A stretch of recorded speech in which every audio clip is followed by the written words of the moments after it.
প্রিয় দর্শক, প্রীতি নিন, শুভেচ্ছা নিন। আজকে আমরা যৌথভাবে কথা বলবো। আজকে আমি কথা বলবো না, মূলত আমি কথা শুনবো আপনাদের সঙ্গে। এই মুহূর্তে আমাদের এই কথা বলবার জন্য উপস্থিত আছেন আজকের এই মুহূর্তের আলোচনার বিষয়, ওয়াকারুজ্জামানকে কি আসিম মুনির বানাতে চাইছে আমেরিকা? একটি ভূ রাজনৈতিক বিশ্লেষণ। প্রথমেই একটি কথা বলে নিই, আমেরিকা যুক্তরাষ্ট্রের গোয়েন্দা প্রধান তুলসি গ্যাবার্ড সম্প্রতি বলেছেন, দেশে দেশে সরকার পতন তথা সরকার পরিবর্তনে তার দেশ আমেরিকা ইতিপূর্বে যা করে এসেছে সেটা আর ভবিষ্যতে হবে না। বর্তমান সরকার সেটা করবে না, কারণ এতে হাজার হাজার কোটি ডলার খরচ হয় বটে, কিন্তু কাজের কাজ কিছু হয় না। তুলসি গ্যাবার্ড আরও বলেছেন, এই কাজের ফলে বন্ধু তৈরির চেয়ে শত্রু তৈরি হয় বেশি। কিন্তু কথায় আছে, স্বভাব যায় একমাত্র মানুষ মরে গেলে, অর্থাৎ মানুষ মরে গেলেই স্বভাব যায়, বেঁচে থাকতে তার পুরনো স্বভাব ছাড়া যায় না। আমেরিকার ক্ষেত্রে এই কথাটাই আসল কথা। সাম্প্রতিক সময়ে আমাদের এই উপমহাদেশে পাকিস্তান, শ্রীলঙ্কা, বাংলাদেশ, নেপালে বিভিন্ন উপায়ে মৌজুদা সরকারের পতন ঘটিয়ে অন্য সরকার এসেছে। নেপালে অতি সম্প্রতি সেখানে যেভাবে চীনের পছন্দের অলি সরকারের পতন ঘটেছে, তার পেছনে আমেরিকার হাত আছে বলে বহু রাজনৈতিক বিশ্লেষক মত প্রকাশ করেছেন। একই কথা শ্রীলঙ্কার ক্ষেত্রে। শ্রীলঙ্কায় চীনের প্রভাব এতটাই বেড়ে গিয়েছিল, গোটাবায়া রাজাপক্ষের সময় যেভাবে একের পর এক বন্দর, ওই হাম্বানটোটা এবং জমি বিভিন্ন জায়গার দীর্ঘমেয়াদী লিজে চীনকে দেয়া হচ্ছিল, তাতে ইন্দো প্যাসিফিকে আমেরিকার প্রভাব লোপ পাওয়ার আশঙ্কা চেপে বসছিল। অতএব 2022-এ গণ অভ্যুত্থানে পতন ঘটল রাজাপক্ষের সরকারের। এরপর পাকিস্তানে ইমরান খান সরকারের পতন 2023 সালে। এখানে একটু ভিন্ন পদ্ধতি। সংসদে নির্বাচনে বিপুল অঙ্কের ডলার ছড়িয়ে, মানে ঘুষ দিয়ে, দলবদল ঘটিয়ে সাংসদ কেনাবেচা করে পতন ঘটানো হলো ইমরান খানের সরকারের। তারপর বাংলাদেশ 2024 সালে শেখ হাসিনার গায়ে ফ্যাসিস্ট তকমা লাগিয়ে গণ অভ্যুত্থানের নামে মহা ষড়যন্ত্রের মাধ্যমে পতন ঘটানো হলো শেখ হাসিনার। আর আগেই তো বলেছি নেপালের অতি সাম্প্রতিক অভ্যুত্থানের কথা। সব ক্ষেত্রেই দেখবেন প্যাটার্ন মোটামুটি এক। শ্রীলঙ্কা এবং নেপালের পূর্বতন সরকার আমেরিকার ঘাড়ে প্রকাশ্যে দোষ চাপিয়ে কোনো বিবৃতি দেয়নি বটে, তবে আড়ালে আবডালে বুঝিয়ে দিয়েছে। কারণ একটি বিষয়, এই চারটি দেশে অদ্ভুত মিল। সবখানেই সেনাবাহিনী সরকারের পক্ষে দাঁড়ায়নি এবং কোথাও কোথাও বিরুদ্ধে চলে গেছে, সমর্থন দিয়েছে সরকারের বিরুদ্ধ পক্ষকে। পাকিস্তান ও বাংলাদেশের পদচ্যুত সরকারের পক্ষ থেকে যথাক্রমে ইমরান খান এবং শেখ হাসিনা তাদের পতনের পরপরই অভিযুক্ত করেছেন মার্কিন যুক্তরাষ্ট্রকে। বলেছেন তাদের বিরুদ্ধে ষড়যন্ত্র করেছে আমেরিকা। এই যে সরকার পতনের নির্দিষ্ট একটা প্যাটার্ন, এর পেছনে আমেরিকার একটা সুদূর প্রসারী পরিকল্পনা আছে। এটা হঠাৎ হুট করে ঘটে যাওয়া কিছু নয়। তুলসি গ্যাবার্ড যাই বলুন না কেন, গণতন্ত্র নিয়ে যতই চিৎকার করুক না কেন আমেরিকা, তারা যে গণতন্ত্রের সবচেয়ে বড় শত্রু এবং বিশ্বজোড়া নিজেদের প্রভাব অক্ষুণ্ণ রাখতে তারা যে যা খুশি করতে পারে, সেটা ডেমোক্র্যাটদের আমলে যেমন ছিল, রিপাবলিকানদের এই ট্রাম্পের আমলেও তা থেকে খুব একটা কিন্তু পাল্টায়নি। বড়জোর একটু আধটু ওই প্রসাধনীর চেয়ে পরিবর্তন, মানে কসমেটিক চেঞ্জ হয়েছে, তার বেশি নয়। এই প্রেক্ষিতে উঠে আসছে পাকিস্তানের আসিম মুনিরের সঙ্গে বাংলাদেশের সেনাপ্রধান ওয়াকারুজ্জামানের নাম। ইমরান খানের পদচ্যুতির সময় অর্থাৎ 2022 সালের 10ই এপ্রিলে পাকিস্তানের সেনাপ্রধান ছিলেন জেনারেল কামার জাভেদ বাজওয়া। আসিম মুনির সেনাপ্রধান ছিল না, কিন্তু he was the general in waiting. তিনি পরবর্তী জেনারেল হবেন বলে একেবারে সব কিছু ঠিক। 22শে নভেম্বর 2022-এ বাজওয়া পদত্যাগের দিন আসিম মুনির সেই দিনই ক্ষমতা গ্রহণ করেন। পাকিস্তানি বিশ্লেষকদের মতে সেনাপ্রধান হিসেবে ক্ষমতা গ্রহণ না করলেও জেনারেল বাজওয়ার তার দ্বিতীয় মেয়াদের শেষ বছরটিতে আসিম মুনির ছিলেন ডিফ্যাক্টো জেনারেল, ডিফ্যাক্টো সেনাপ্রধান। আমেরিকার পছন্দের পাত্র হয়ে গিয়েছিলেন আসিম মুনির, তার মাধ্যমে পরবর্তী পর্যায়ে চলেছে। কেন অপছন্দের পাত্র হয়ে যান ইমরান খান? ইমরান খান তার সরকারের পতনকে সরাসরি মার্কিন ষড়যন্ত্র বা ইউএস কনস্পিরেসি বলে অভিযোগ করেছেন, যদিও আমেরিকা যথারীতি এই অভিযোগ অস্বীকার করেছেন। কিন্তু আন্তর্জাতিক সম্পর্ক বিশ্লেষকদের মতে ইমরান খানের সরকারের প্রতি আমেরিকার অসন্তুষ্টির বেশ কিছু কারণ ছিল, যা তার পতনের মূলে। কারণগুলো কি? প্রথমত, ইউক্রেন রাশিয়া যুদ্ধকে কেন্দ্র করে নিরপেক্ষ থাকার নীতি এবং মস্কো সফর। ইউক্রেনে রাশিয়ার আক্রমণের ফেব্রুয়ারি 2022-এর সেই দিনই ইমরান খান মস্কোতে গিয়েছিলেন এবং প্রেসিডেন্ট ভ্লাদিমির পুতিনের সঙ্গে বৈঠক করেছিলেন।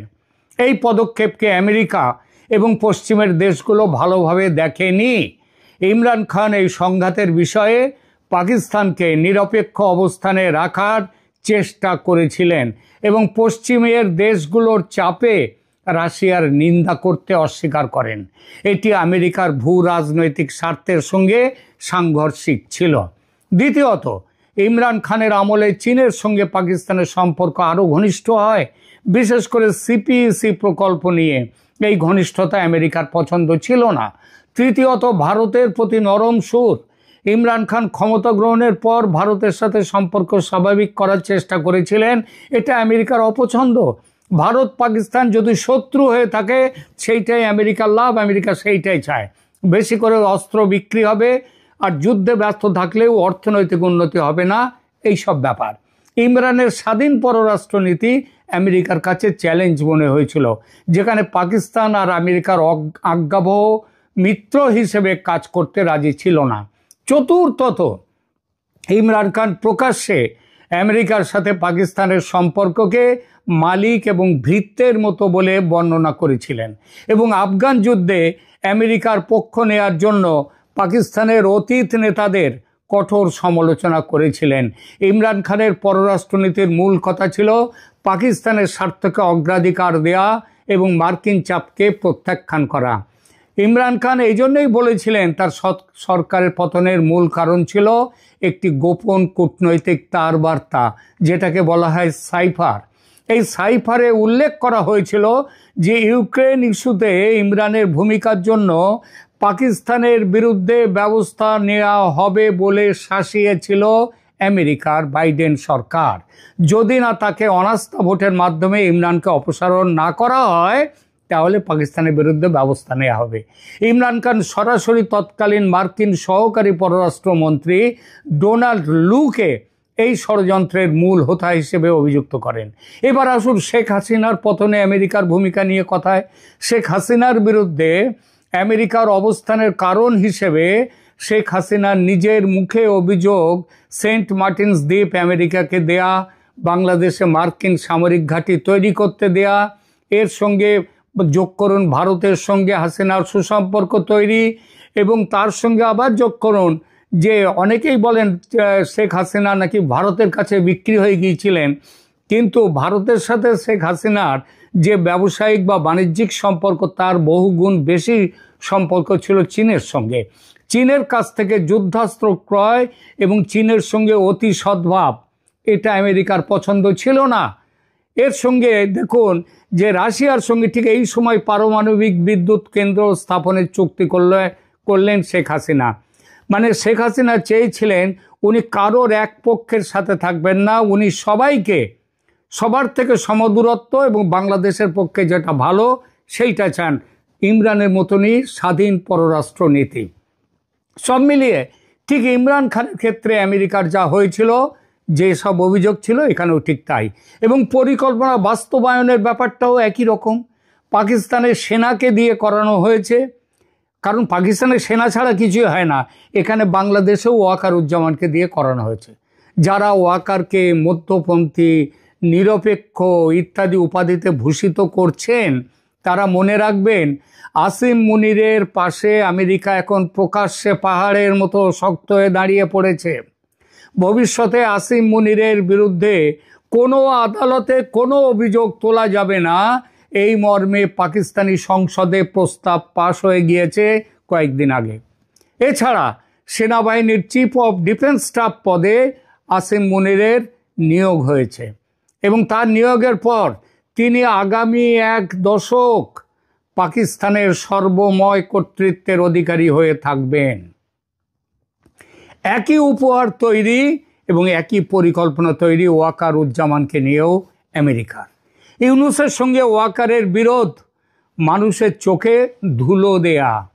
জুলাই অভ্যুত্থানের ভূমিকা থেকে ওয়াকারকে ইমিউনিটি দেয়া হবে, সেই জন্যেই অন্যদেরকে নাম দেওয়া হয়েছে। ওয়াকারের নাম কিংবা বর্তমানে সেনার যারা বড় কর্তা তাদের নাম এখনো আসেনি, আসবেও না, এটা লিখে রেখে দিতে পারেন। তিনিও ওয়াকার ইমিউনিটি পাবেন, ভবিষ্যতে তার বিরুদ্ধে কোনো কেস করা যাবে না এবং আমেরিকা তাকে ভবিষ্যতে আসিম মুনিরের মতো ব্যাপক ক্ষমতা দিয়ে পুতুল সরকারের, বাংলাদেশের পুতুল সরকারের মাথায় বসাবে ক্ষমতার মূল কেন্দ্রে। কারণ আমেরিকা ভালোই জানে ভোট হলে দেশে আওয়ামী লীগের সরকার আসবে, যেমন পাকিস্তানের সরকার আসবে ইমরান খানের দল। এটা চায় না আমেরিকা। তাই আসিম মুনিরের বাংলাদেশি সংস্করণ হওয়ার পথে চলেছেন ওয়াকারুজ্জামান। এ পর্যন্ত ওয়াকারুজ্জামান ভালোই খেলেছেন তার তাস। কখনো কখনো ইউনূসের বিরোধিতা করেছেন, আবার ইউনূসের পাশে গিয়ে দাঁড়িয়েছেন। কখনো কখনো যাত্রা দলের বিবেকের মতো বড় বড় কথা বলেছেন, তারপরেই কুম্ভকর্ণের ঘুম ঘুমিয়েছেন। সুতরাং এ পর্যন্ত তিনি ভালোই খেলেছেন তার তাস। দেশের একটা বড় অংশের মানুষ মনে করে, আরে ওয়াকারুজ্জামান উনি নিরপেক্ষ মানুষ, উনি কোনো দিকে নেই। ওয়াকারুজ্জামান নিরপেক্ষ নয়, ওয়াকারুজ্জামান আমেরিকার হাতের, আমেরিকার সেই যেটাকে বলেছেন ইমরান খান না, মালিকার ভৃত্য, সেই জায়গায় ওয়াকারুজ্জামান। পাকিস্তানের ক্ষেত্রে একটা জিনিস ছিল না যেটা বাংলাদেশের ক্ষেত্রে আছে, এবং পাকিস্তানে যেটা করতে পেরেছে, কারণ দেখবেন চীন খুব একটা এই সমস্ত অন্য দেশের পররাষ্ট্র অভ্যন্তরীণ নীতির ব্যাপারে চীন খুব একটা মাথা ঘামায় না। এই যে দেখুন ভারত পাকিস্তানের যুদ্ধ হলো 1971, চীন কিচ্ছু বলেনি, চীন চুপচাপ বসেছিল। তাদের যেটা দখল করবার তিব্বত দখল করবে, তারা নিজেদের এলাকা বাড়াবে, কিন্তু অন্যের জন্য নাক গলানোটা সরাসরি তারা নাক গলায় না। কিন্তু ভারতের ক্ষেত্রে, সেই জন্য পাকিস্তানের ক্ষেত্রে খুব সহজ হয়ে গিয়েছিল আমেরিকার এইভাবে এগিয়ে যাওয়াটা। বাংলাদেশের ক্ষেত্রে এটা হতে পারবে না, কারণ ভারতের ভূমিকা। আমেরিকার পরিকল্পনায় বড় বাধা এখন ভারত। এখন আবার ভারতের সঙ্গে প্রত্যক্ষ সহযোগিতায় এসেছে রাশিয়া। রাশিয়া আসার ফলে এখন ট্রাম্পের মাথার উপরে আকাশ ভেঙে পড়েছে।